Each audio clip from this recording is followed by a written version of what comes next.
Last time we discussed creating characters who become truly memorable.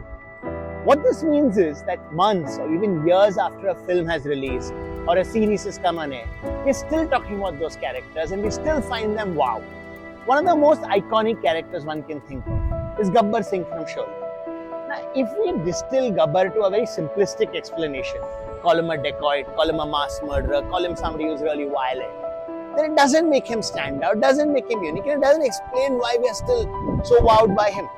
But if we think of him as someone whose entire sense of self-worth, his entire sense of identity comes from people fearing him, that makes him rather unique.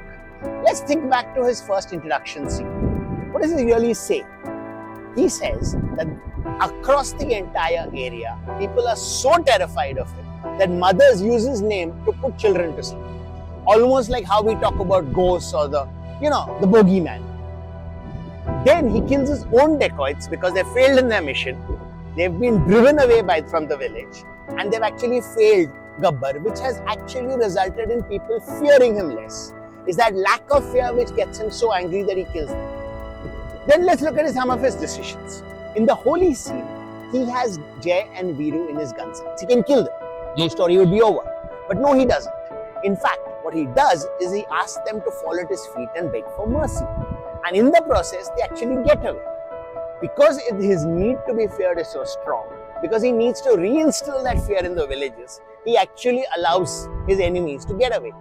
That may not sound logical or rational, but then people don't behave logical or rational. People behave as per their own emotions. And this is an emotional decision which makes perfect sense and fits in with who Gabbar really is.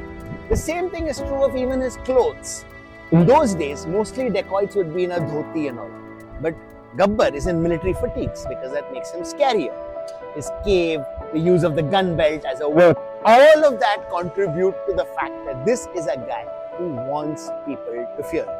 And that becomes his defining characteristics. That is his character core. And that defines everything about him in the film. That's the way we make a character unique. I want you all to think about another character, Geet from Jab We Met. Think about how you would define her, and in the next session, we'll tackle her in detail. See you then.